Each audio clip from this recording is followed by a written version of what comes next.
Olá a todos que acompanham o canal da Degrau Cultural no YouTube. Eu sou Luiz Fernando Caldeira e este é o programa Plantão Degrau.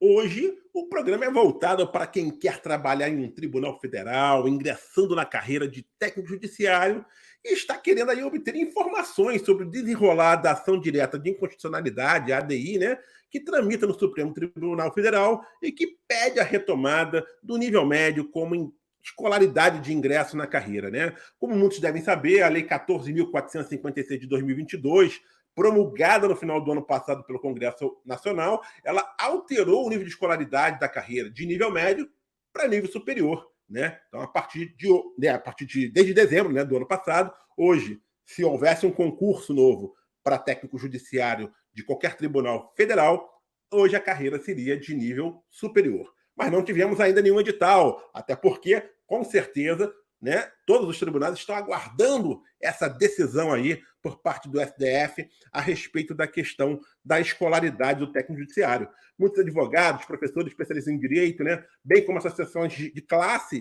enxergam que essa lei, né, que alterou a escolaridade do cargo, ela é inconstitucional. Ela teria aí ocorrido na sua aprovação um vício de iniciativa, ferindo aí o princípio de separação dos poderes. Para explicar como é que está essa tramitação da ADI junto ao STF, eu trago aqui ao programa Plantão Degrau o professor de Direito Administrativo Glauco Dantas, que já esteve aqui com a gente também conversando sobre esse assunto logo quando a lei foi aprovada.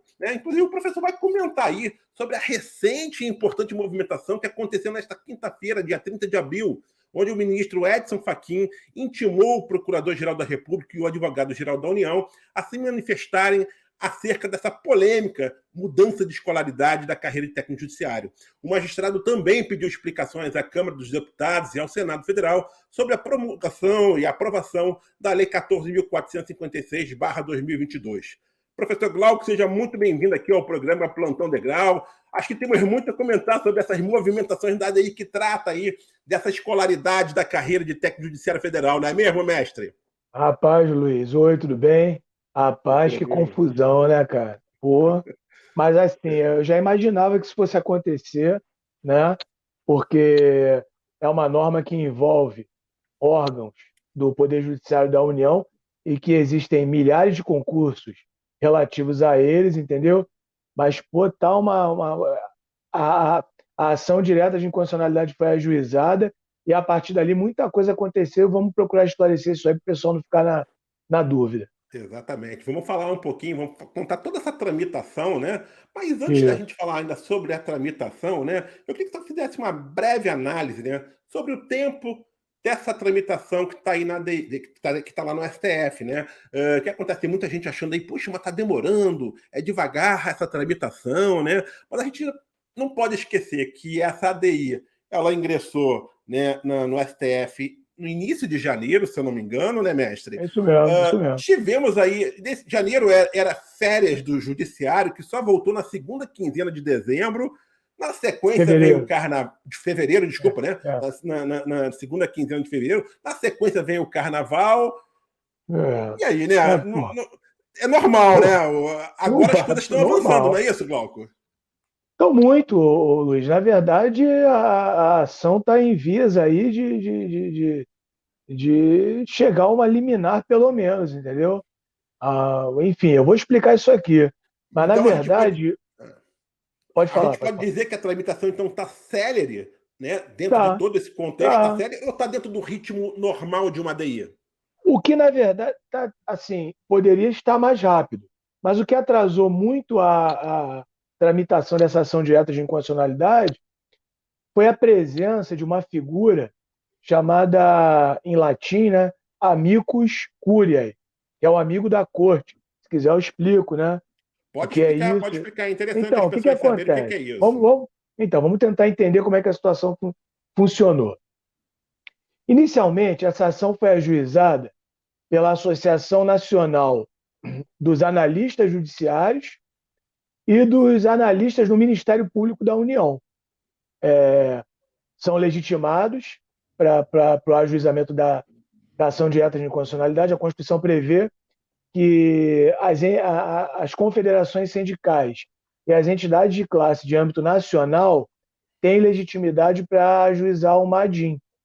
e a Associação dos Analistas Judiciários e nacional, né, no caso, a Associação Nacional dos Analistas Judiciários e dos Anajus. analistas e do Ministério Público da União, elas têm essa legitimidade.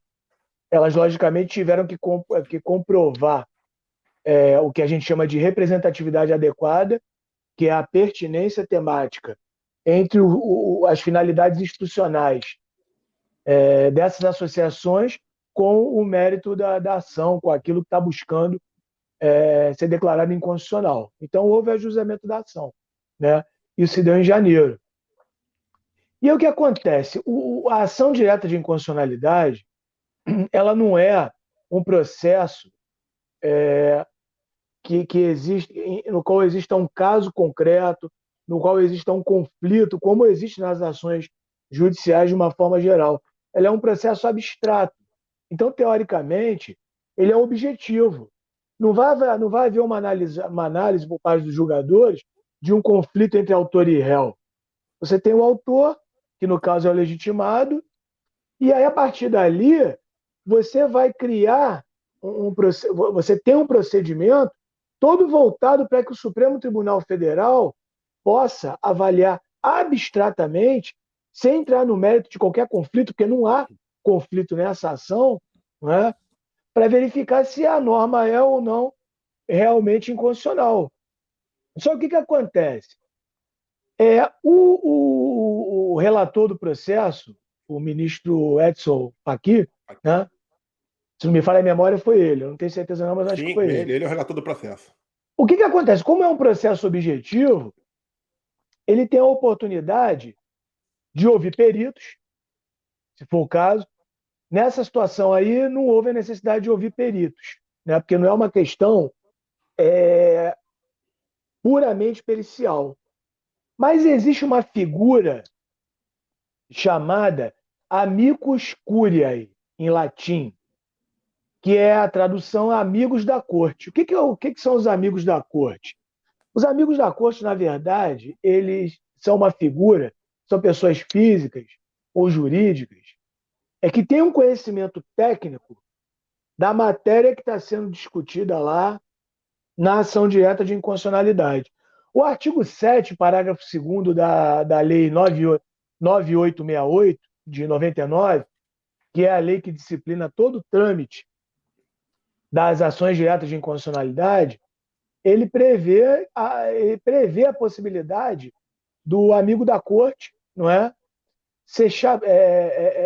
ser ouvido no curso de uma ação direta de inconstitucionalidade.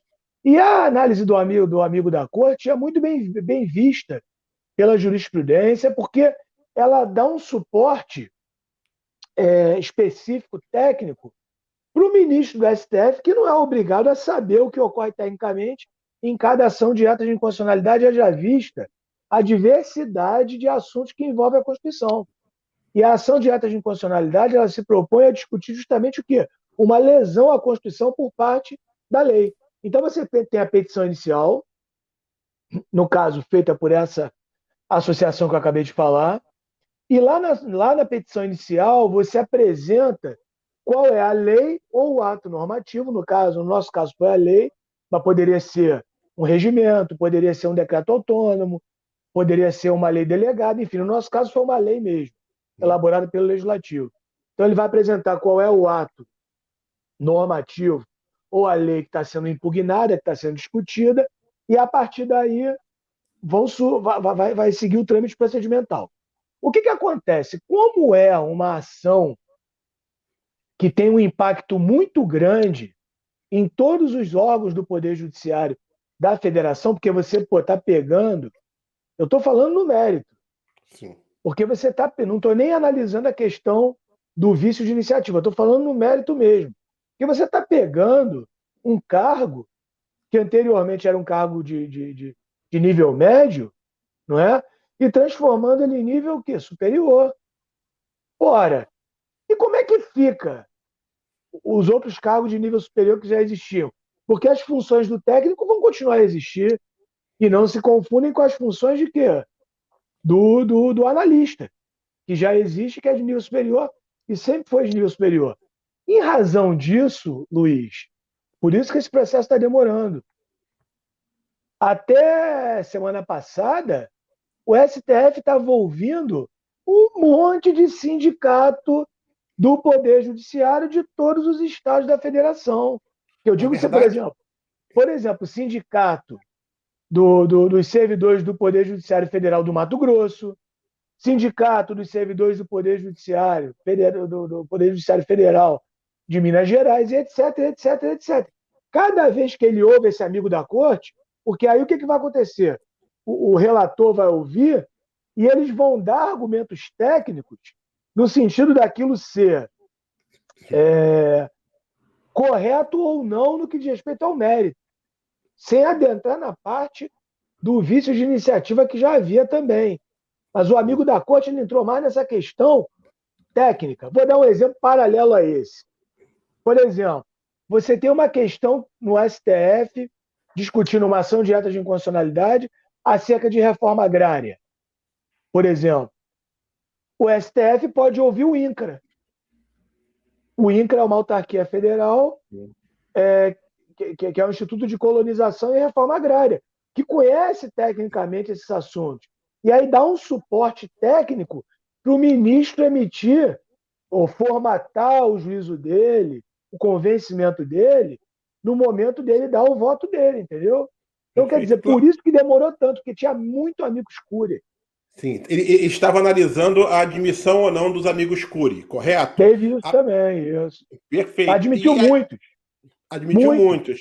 Na verdade, Glauco, só para a gente entender aqui, não foi o ministro que pediu os amigos Cury. Foram as instituições que se manifestaram a favor de querer participar, né, da discussão, não foi isso? Isso. Por isso que muito sindicato decidiu mandar ali uma representação, correto? Porque essa decisão, Luiz, ela repercute no país todo. Sem dúvida. Apesar de ser dela discutir só órgãos da União, que é o TRT, o TRE e o TRF, ela tem um reflexo no judiciário de todas as unidades da federação. Depois, né? Na verdade. Mas, mestre, também só fazer uma observação. Então, na verdade, foram as instituições que pediram para participar e não o ministro que pediu a participação das instituições, correto? Esse é o primeiro ponto.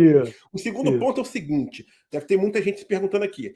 Na verdade, quase todos os pedidos de participação de amigos Curiae são de instituições que defendem um nível superior, né? O que é até, digamos assim, considerado normal, né? Porque tem essas instituições, os servidores dessas instituições querem elevar o nível da carreira, o nível de escolaridade da carreira, para depois, futuramente, pedir aumento salarial, reajuste salarial. E o fato de tantas instituições quererem participar, a maior parte delas, ou quase todas elas, apoiando a mudança da escolaridade, isso pode ou não afetar uma decisão por parte do ministro Fachin e da corte como um todo? Ou não. Apenas não, né? Porque assim, eles têm que agir de forma, digamos, imparcial. Pela lei, e não por uma pressão, né? Justamente. O que acontece? Pode ter um clamor danado de cada entidade dessas de classe aí. Não adianta nada. Porque o juiz, teoricamente, no caso os ministros do STF, eles vão analisar a questão objetivamente, sem qualquer questão que envolva o clamor dessas instituições. Eles vão analisar, isso aqui é constitucional ou não é? Não é? Ponto. Pode ter 500 instituições a favor. E na verdade, todas as instituições estão argumentando sempre as mesmas coisas, né? Tanto quem é a favor como quem é contra está sempre pegando nos pontos ali, né? Que são comuns. Na verdade, acho que bastava uma única, né? Colocando tudo no que várias instituições. Só que isso demonstra força, né? Por parte das outras inclusive, poderiam me perguntar, mas Glauco, eu vi também lá no histórico da pesquisa no Supremo, eu vi que algumas pessoas físicas também tentaram intervir no processo. Mas não e elas pode, tiveram, nesse caso, se não for amicus curiae, não cabe intervenção de terceiros. A Lei 9868, no próprio artigo 7º, ela prevê que não cabe intervenção de terceiros, salvo se for amigo da corte. que vai ser uma pessoa física ou jurídica com conhecimento o quê? Técnico. E aí, para o ministro do STF admitir o amigo da corte, ele vai ter que verificar também se o amigo da corte tem essa representatividade adequada. Ou seja, se há uma pertinência técnica do que ele faz ou do que ele desempenha, se for pessoa física ou se for uma instituição dos seus fins institucionais, com aquilo que está sendo objeto da ação de ato de inconstitucionalidade. Então, você vai olhar no histórico que muitas pessoas físicas tiveram a intervenção negada, entendeu? Pode. Porque não são amigos da corte. Perfeito. E, Glauco, é assim, é lógico que tudo no país é político, né? Não tem dúvida. A gente sabe que tem ADIs aí que são, digamos, analisadas em curto espaço de tempo, em alguns meses, e outras que, se bobear, ficam anos sendo ali analisadas, né? Sequer tendo um posicionamento de uma liminar e tal, né? A gente sabe que tem vários tribunais querendo abrir concurso, né? O TSE, que é o Tribunal Superior Eleitoral, vai fazer um concurso unificado, pegando todos os tribunais regionais eleitorais, quase todos, né? Os tribunais, ou boa parte dos tribunais, e eles querem divulgar esse edital em agosto. O TRF da segunda região, que abrange o Rio e Rio de Janeiro e Espírito Santo, também já anunciou concurso, já formou comissão. O TRF3, que pega o São Paulo e Mato Grosso do Sul, também já até definiu organizadora, né? Obviamente, está todo mundo ali segurando, digamos, editais, né? Porque por falta de segurança jurídica em relação à questão da escolaridade. Justamente, perfeito. Não é isso? Você concorda com isso? Não, então, certinho, isso aí. Então, assim, provavelmente, eu acredito, né, que os presidentes desses tribunais, que conhecem, obviamente, o Fachin, devem estar pressionando também ali o ministro para que a coisa ande, né? Então, assim, você acha que com tanto concurso represado, né, a tendência, e aguardando essa decisão, a tendência é que haja essa celeridade por parte da análise do STF em torno da questão da ADI? Ô, Luiz, há uma pressão institucional. Há uma pressão institucional, até, primeiro porque, lógico, uma pressão que venha do judiciário é diferente de uma pressão que vem do executivo. Sim. Eu quero fazer concurso para a polícia, legal, mas pressão que vem do judiciário, ele sabe que tem uma efetividade maior. Porque o que acontece? O juiz, o desembargador, que atua no TRF, que atua no TRT, que atua no TRE, ele vai julgar. Mas para ele julgar, ele precisa do corpo administrativo por trás dele. Senão ele não julga. Você acha que ele vai ficar soberbo, cada vez mais crescendo o número de processos, ele ficando assoberbado, sem que haja uma resolução dessa questão? Porque quanto mais demorar, mais vai demorar os concursos a abrirem e mais vai demorar o quê? Haver o ingresso de mão de obra administrativa de apoio à função técnica jurisdicional, que é o ato de julgar, lá no TRT, no TRF, no TRE, pô. Então, pelo menos, a questão, eu penso que vai ter, até agora eu não errei, nas minhas, como é que se diz? Previsões. Porque eu estou analisando tecnicamente. Eu prevejo que pelo menos uma liminar não vai demorar muito a sair. E eu vou explicar depois o que está faltando para essa liminar sair. Beleza. Antes da gente explicar o que está faltando para essa liminar sair, eu queria primeiro que você explicasse o seguinte, né? As pessoas devem estar se perguntando, porra, beleza, a ADI ingressou lá no STF. Beleza. Existe um rito, existe, digamos assim, um passo a passo, um processo para a ADI seguir até que haja uma liminar ou até que haja a decisão do mérito? Creio que sim, porque tem uma lei que estabelece, né, regulamentos de ADI. 9868 de 99, Explique Ela então regulamentou. Explica para a gente primeiro, em linhas gerais, né, qual é esse rito e, na sequência, explica para a gente até onde já chegou a tramitação dessa ADI. Pode ser assim? Pode. Basicamente, Luiz, é o que eu falei.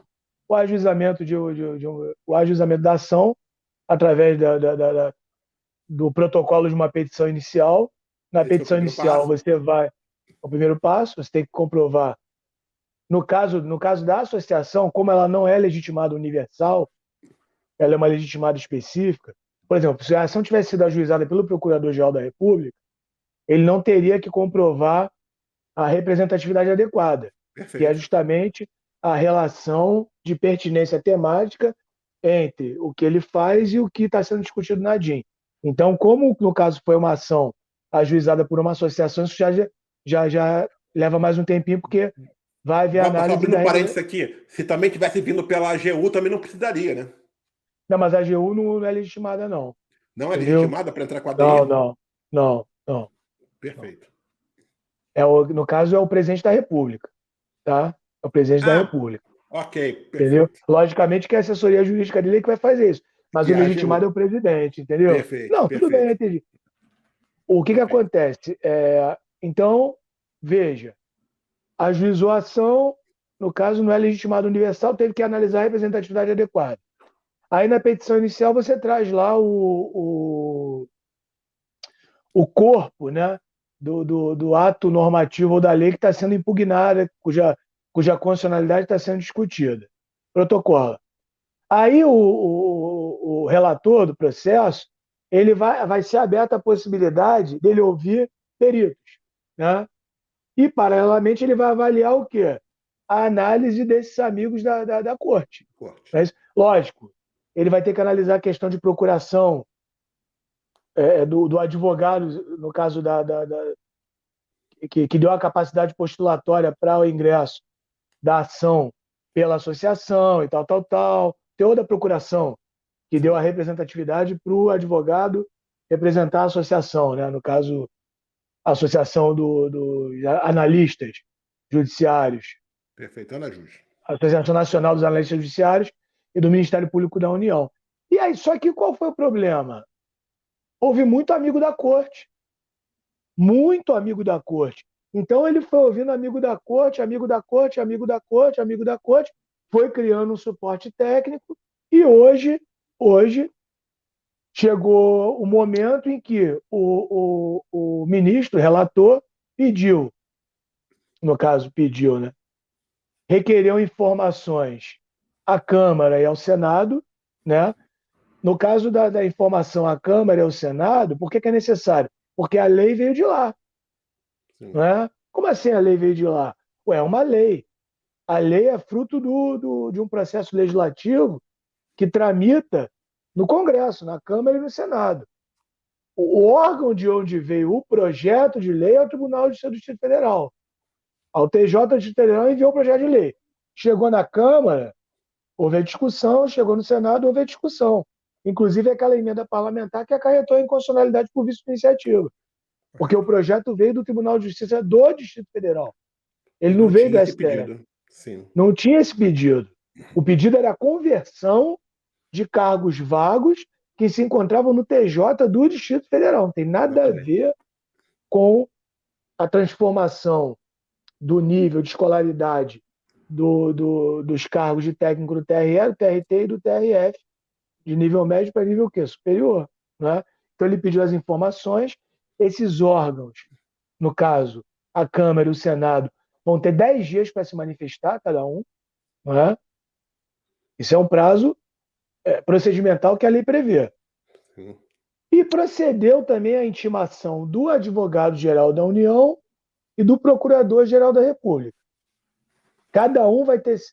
Porque primeiro vai ser o AGU que vai se manifestar, tem 5 dias, e depois tem o Procurador-Geral da República, que também tem o prazo de quê? De 5 dias para se manifestar. Tudo isso se esses prazos forem observados segundo o rito que trata a lei. O que o AGU faz? Muita gente estranha essa atuação do Advogado-Geral da União. O Advogado-Geral da União, ele existe ali para defender a constitucionalidade da norma. Ele, na verdade, ele atua como se ele fosse um curador do princípio da presunção de constitucionalidade das normas. Porque o que acontece? Toda norma, quando ela entra em vigor, eu falo lei, né?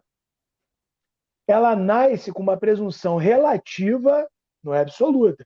Se fosse absoluta, não poderia ser questionada, é relativa. ela nasce com uma presunção relativa de constitucionalidade, não é? E o advogado-geral da União, ele tem a função de defender essa presunção de constitucionalidade na norma. É bem verdade que hoje a posição doutrinária que prevalece é que o AGU ele já não é obrigado a defender mais parcialmente a constitucionalidade da norma, se ele perceber que aquilo ali é o quê? Inconstitucional. Antes havia uma posição que defendia que o AGU só podia não defender a constitucionalidade da norma se uma norma semelhante já tivesse sido declarada inconstitucional pelo STF. Hoje a posição doutrinária é que ele tem essa liberdade. Mas isso daí, tanto faz. A atuação dele é essa, de curador do princípio da presunção de constitucionalidade das normas. E o Procurador-Geral da República, ele atua como fiscal da correta aplicação da lei. Ou seja, é o que a gente chama em latim de custos legis puro. Porque quando você abre lá no capítulo do Ministério Público, lá no artigo 127 da Constituição, há a previsão de que o Ministério Público é uma instituição permanente, essencial à função jurisdicional do Estado, ao qual cabe a defesa da ordem jurídica, do regime democrático e dos direitos sociais individuais indisponíveis. Quando a Constituição prevê que ele é o defensor da ordem jurídica, o que é a ordem jurídica? A ordem jurídica é o conjunto de leis que existem no nosso país. Quando você fala que ele é o defensor da ordem jurídica, o Procurador-Geral da República ele é o fiscal da correta aplicação da lei. Então ele vai se manifestar também de maneira o quê? Imparcial.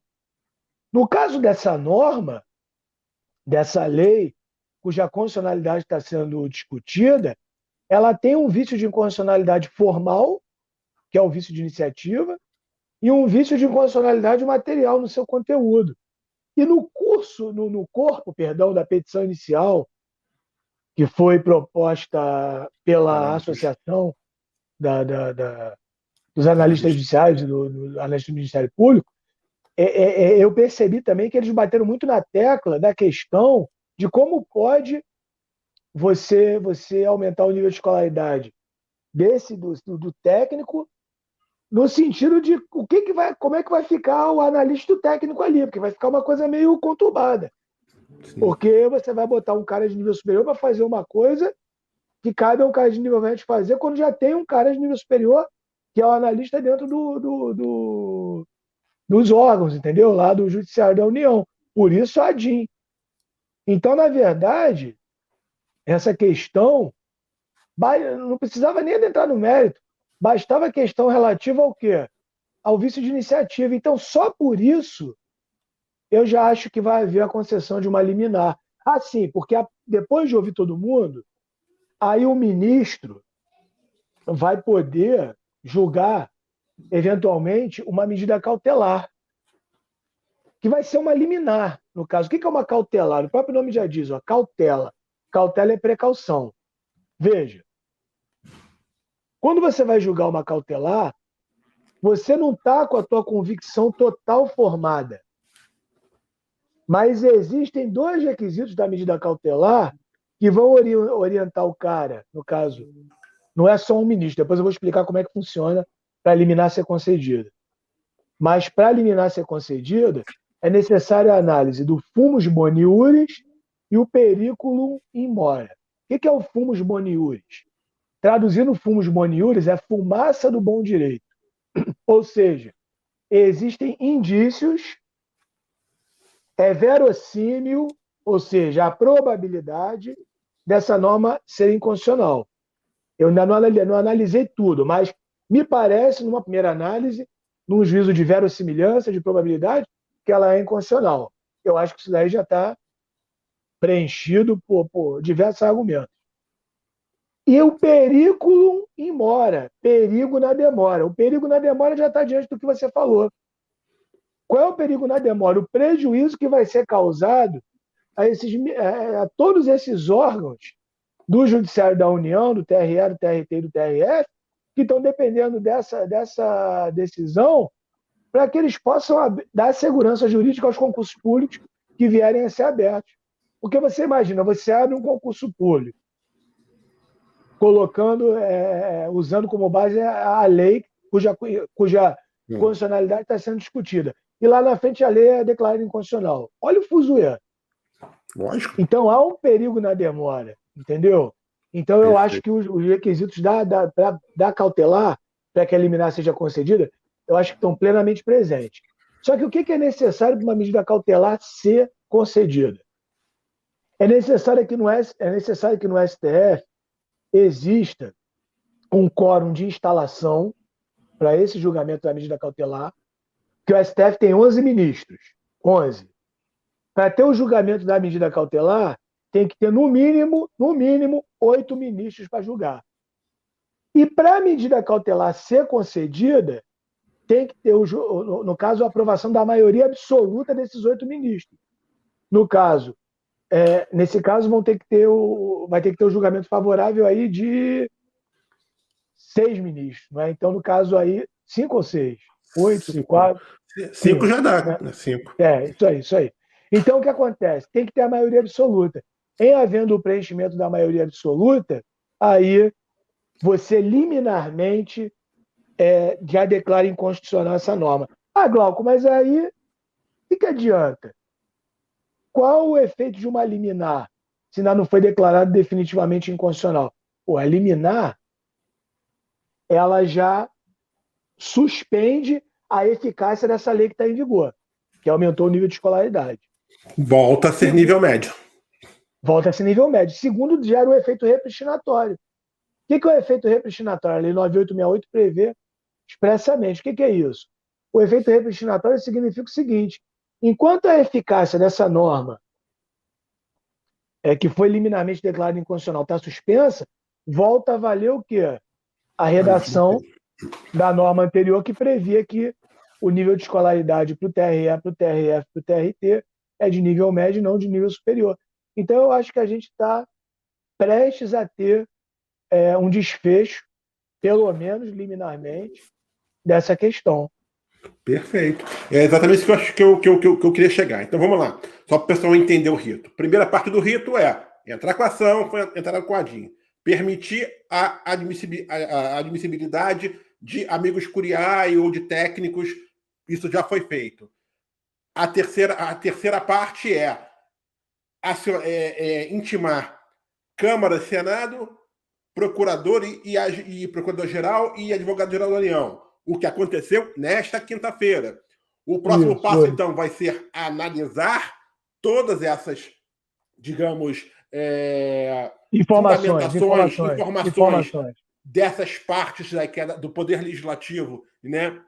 E também do Ministério Público, da AGU e da PGR, exatamente, para que aí aconteça a liminar, né, uma possível liminar, uma análise se vai ser concedida ou não uma liminar, para, na sequência, ocorrer, digamos assim, o julgamento do mérito. O julgamento do mérito. Então, a gente está ali no meio, digamos assim, né? Agora foi intimada as partes a se manifestarem.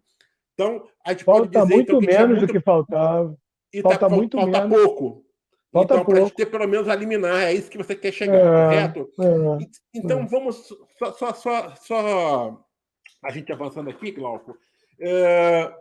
O Procurador-Geral da República e o advogado da União terão 5 dias para se manifestar. Né? Respectivamente. Exatamente.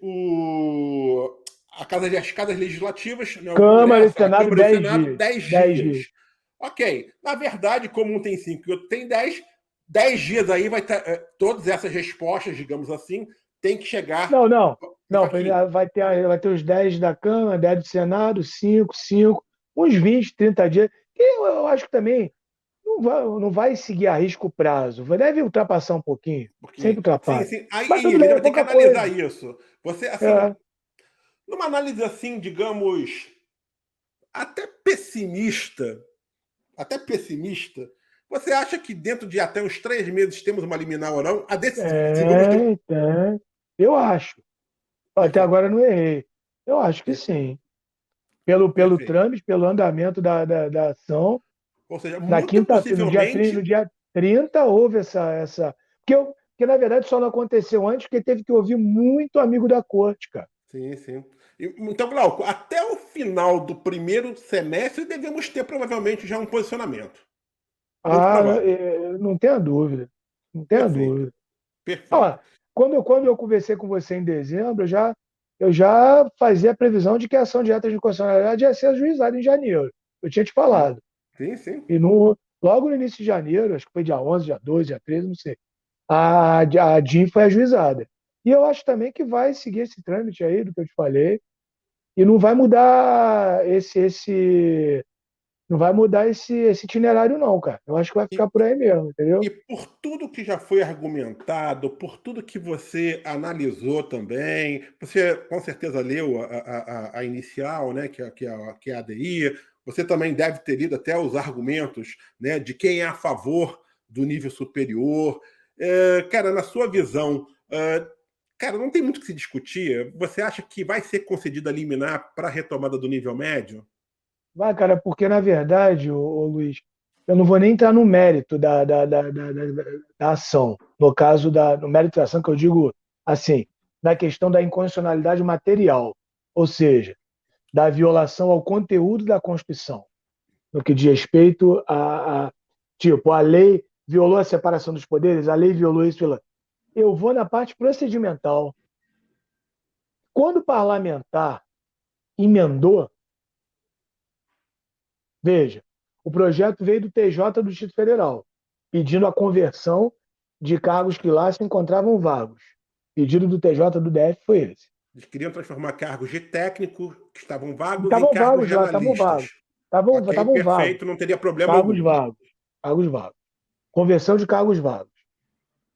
É, chegou no Legislativo, o projeto veio do Judiciário. Sim. Vai o parlamentar, emenda e aumenta a escolaridade do TRT, do TRF e do TRE. Não tem nada a ver com o TJ do Distrito Federal.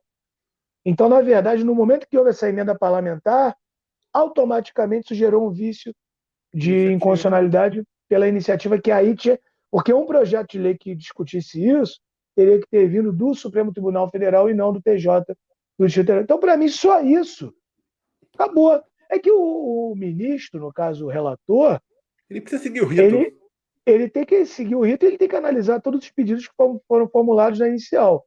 Ele vê, Perfeito. na verdade, os requisitos para o regular exercício da ação direta de inconstitucionalidade, viu que estavam preenchidos, admitiu a inicial e aí ele foi obrigado a julgar cada situação que foi lá requerida. E aí ele entrou no mérito também das outras questões. Mas só E por isso já é inconstitucional.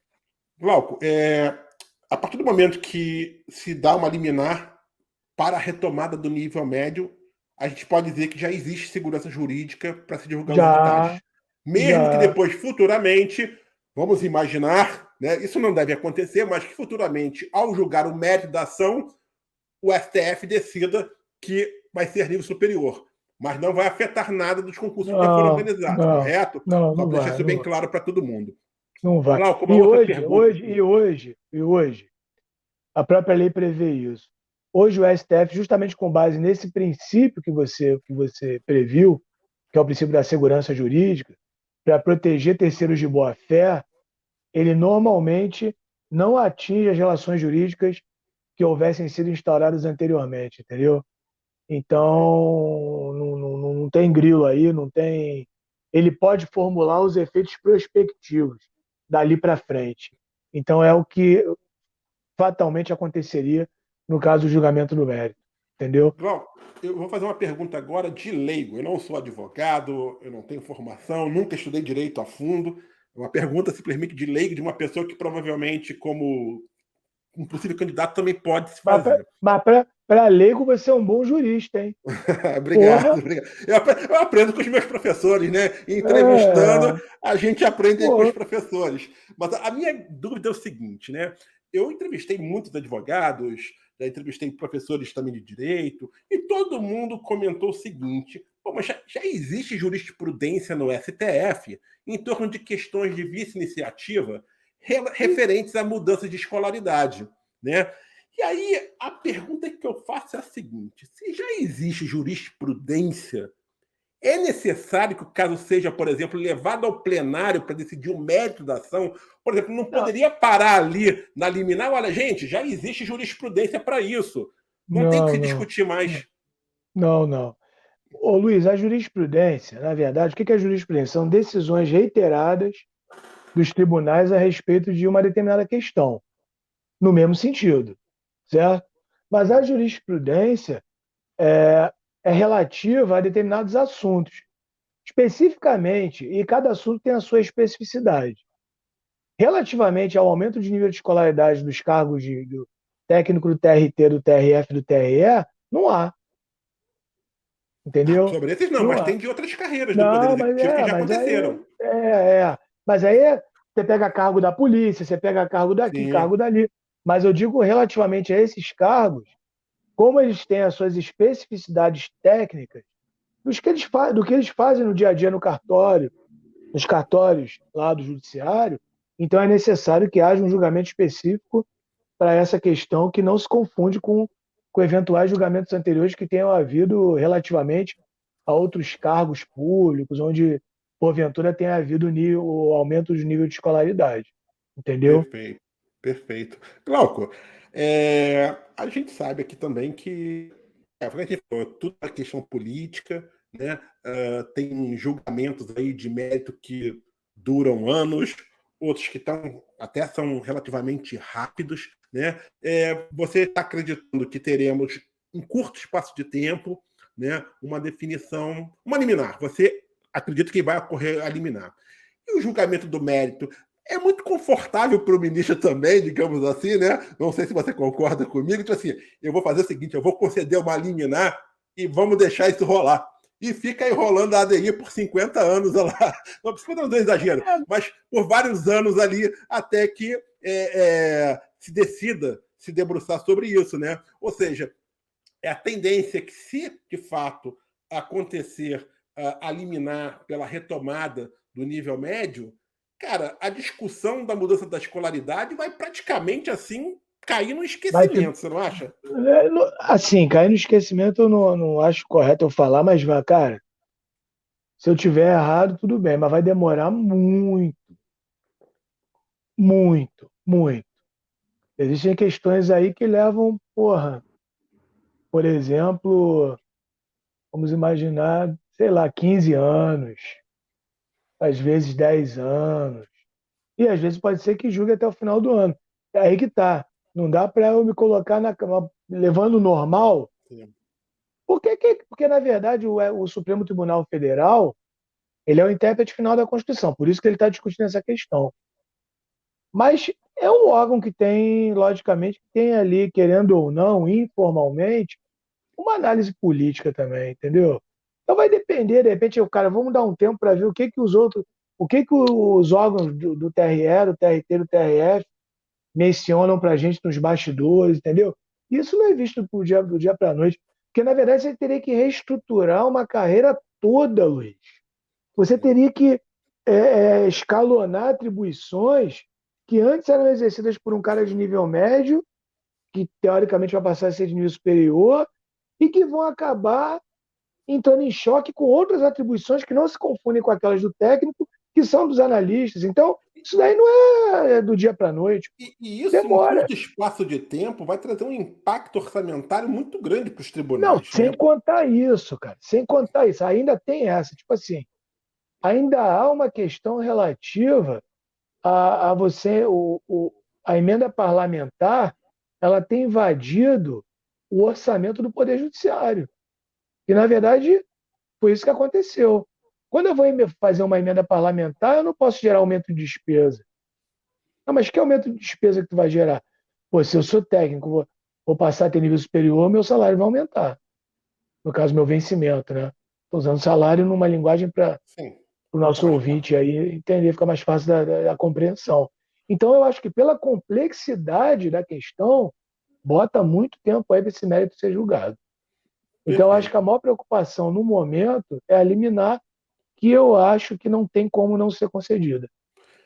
Numa eventual não concedimento de uma liminar, nesse caso, a tendência é que o mérito da ação seja julgado mais rápido, né? Porque Ah, vai sim. continuar existindo a pressão por parte do pessoal do tribunal. Cara, como é que eu vou divulgar um edital sem segurança jurídica? não é? Então, ô Luiz, é mais fácil dar liminar, cara. É mais fácil da Porque para eliminar, julgar, porque exatamente. para julgar o mérito, eu vou ter que analisar tudo, porque é o que você. Veja, É no mais processo, confortável para o ministro manter o nível médio, conceder a liminar para julgar essa questão depois, cara, correto? justamente, julgar essa questão depois com mais calma. Que o outro vai Com mais pedir calma. vista. Vai ter ministro que vai pedir vista. Eu quero vista. Sim. E aí, ó, porque pedir vista é o quê? Para poder fazer um julgamento. Porque o que, que acontece? No direito É, você tem a cognição sumária, que é essa. Porque o ADIM já é um processo sumário. Não é um processo ordinário, não é sumário. Ele deveria não demorar. A cautelar, eu não vou entrar no que a gente chama de cognição exauriente. O que é cognição exauriente? Eu analisar tudo com um juízo de certeza e não de probabilidade. Até o Calamandrei, que era um processualista italiano, ele mencionava que não existia um juízo de certeza na cognição exauriente, mas de máxima verossimilhança. Porque o cara nunca vai ter certeza total no que ele está julgando. Tudo bem. Mas eu estou falando no juízo de certeza mesmo. Enquanto que para conceder uma liminar, eu não preciso ter um juízo de certeza. Eu preciso ter um juízo de verossimilhança, de probabilidade. Ora, o que é mais fácil, Luiz? Pô, entendeu? lógico. Então, eu acho que o caminho natural que vai acontecer é eliminar. Eu não acho Perfeito. que vai ter E, que você vai e aguardar o Glauco, mérito. assim, também eu acho que seria muito injusto, digamos assim, né? Muito falta de bom senso, digamos assim, do STF, né? Em acatar a mudança de escolaridade, deixar o nível superior, sabendo que tem milhares de pessoas que têm o nível médio, estão estudando para concursos há muito tempo, né? E Pô, seriam prejudicadas com isso, né? E aí é, eu acho o seguinte, ô Luiz, olha só, olha provavelmente. só, olha só, olha só. Você quer ver o que eu acho mais engraçado aí? É que o STF ele vai julgar uma questão onde havia um vício de iniciativa de uma lei que deveria ter partido do próprio STF. Então, por isso que eu falo que não tem Isso, como. não tem como. E aí um Passa detalhe, o largo. imaginemos que o STF, até em função disso, Porra, né, não tem como, né, decida cara? daqui a algum tempo, sei lá, daqui a alguns meses, daqui a alguns anos, né, É, elaborar um mas não projeto de vejo. lei e mudar a escolaridade. Mas aí Mas é eu acho outra que coisa. Aí é aí, outra coisa. exatamente, mas aí ele já está sinalizando, né? Olha, gente, provavelmente nesse projeto de lei ele colocaria algum dispositivo na seguinte linha: olha, apenas concursos a partir de 2 anos aprovados da lei é que vão ser de nível superior. É, pode Você ser que acredita tenha que uma isso vacância, aconteceria? pode ser que tenha uma vacácio legis ou não tenha, entendeu? Na verdade, tudo muda, o Luiz, do dia para a noite, porque não passa só pelo STF. O STF vai enviar o projeto de lei, mas vai para o legislativo. Sim. E pode Mas haver, aí e já é uma pode haver, e aí já seria e uma pode haver uma sinalização emenda. que eles querem mudar, né? Ou É, seja, as mas pessoas já é, saberiam disso a priori, é, não mas seriam aí pegos de o le- surpresa. sim, mas ainda vai. Pô, cara, Luiz, a lei de licitação ela deveria entrar em vigor no dia 1º de abril, a nova. E a lei Exatamente. 8666 E ser, prorrogaram aí ser a. totalmente revogada. Não, tá lá em discussão, não sei como é que vai acontecer. Sim. Pô, porque eu acho que não vai dar tempo de você, através de lei, prorrogar a vigência da 8666. Vai ter que fazer uma medida Entendeu? provisória. Mas o nego está discutindo lá, porque na verdade era uma tragédia anunciada. Como é que você vai pegar um procedimento da 14.133, que é altamente complexo, moderno, e pegar e instalar ele em milhares de municípios da federação que não tem estrutura técnica para isso? Não tem aparelhamento de capacitação dos seus servidores para aplicar a lei nova. É óbvio que o nego vai empurrar com a barriga e se bobear vão ficar prorrogando aí. Então, é o que eu falo? Não tem como, cara. Esse negócio aí de aumento de nível de escolaridade é negócio é pano para manga. Só que eu acho que nessa questão especificamente dessa lei, porra, cara, esquece, entendeu? Vai ser declarado inconstitucional. Perfeito. Nem Acho que, que seja liminarmente. só para deixar aqui bem claro, então, pessoal, a gente já está aqui finalizando o nosso plantão. Essa É. notícia de hoje, de que Procurador-Geral da República e Advogado-Geral da União foram notificados a se posicionar. E que o Assim como ministro, a Câmara e o Senado. assim como a Câmara e o Senado tendo que dar explicações a respeito da aprovação, é um indício muito claro de que o processo de análise da ATI está caminhando para ter uma liminar, uma decisão pelo menos parcial, que seria essa retomada do nível médio. É isso? Podemos deixar isso bem claro para o pessoal? É isso aí que seria a grande novidade, né? Estamos caminhando para uma decisão sobre essa situação. Sim, juridicamente falando, é o que está se mostrando aí para gente. Todo o andamento está nesse sentido. E só não foi antes por causa dos amigos da corte, que foram muitos amigos da corte, muitos sindicatos foram ouvidos. Sem dúvida. E, Glauco, então, para a gente finalizar aqui esse nosso bate-papo, essa nossa entrevista que foi bem legal, eu queria que você deixasse aí algum outro comentário que você queira fazer que você não abordou a respeito da tramitação, mas, de uma forma geral, deixar uma mensagem aí para esse pessoal que tem nível médio, que quer ingressar aí num tribunal federal, mas que estava com aquele receio aí de estudar ou não estudar para o concurso. Mensagem você pode deixar para o pessoal aí, cara. Mantenha os estudos em dia, quem não começou, começa, quem já estava estudando, continua estudando, porque a tendência é realmente a retomada do nível médio, né? Paralisar o estudo, ou então não iniciar esse estudo também é uma falha, né? Olha, Luiz, se não acontecer nenhuma aberração da natureza, porque, pô, só uma situação, obra do acaso, fortuita, né? O nível de escolaridade vai ser aumentado e essa norma não vai ser declarada inconstitucional. Então, quem está estudando tem nível médio, Glauco, dou o conselho da pessoa continuar estudando, porque, para mim, não tem como essa norma não ser declarada inconstitucional. Eu já milito com isso já tem bastante tempo. Só se acontecer alguma aberração jurídica. Eu não vejo caminho para essa aberração jurídica. Entendeu? Mesmo tendo havido algumas manifestações de sindicatos aí a favor. Não tem como, não tem como. Eu acho que a pessoa tem que continuar estudando, porque se paralisar lá na frente vai ser declarado inconstitucional, aí já era, vai perder muito tempo, aí não vai dar tempo de correr atrás do prejuízo, não. Perfeito. Glauco, cara, muito obrigado aí pela sua participação aqui no Plantão Degrau, cara. Foram esclarecedoras, né? Todos esses seus comentários, suas explicações a respeito da tramitação da ADI. Eu acho que a gente teve aqui uma aula, né, de direito. Eu aprendi muito, eu tenho certeza que também os nossos alunos e nossos futuros alunos gostaram dessa entrevista e aprenderam muito também. Obrigado pela sua participação aqui mais uma vez, Glauco.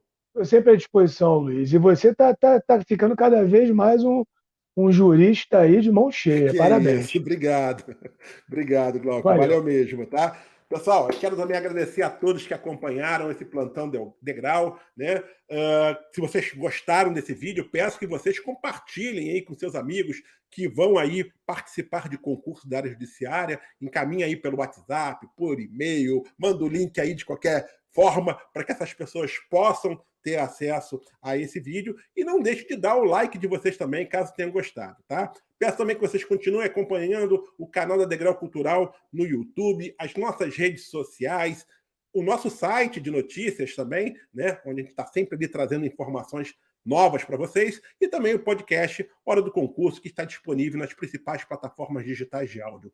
Um grande abraço a todos e até a próxima, gente. Valeu!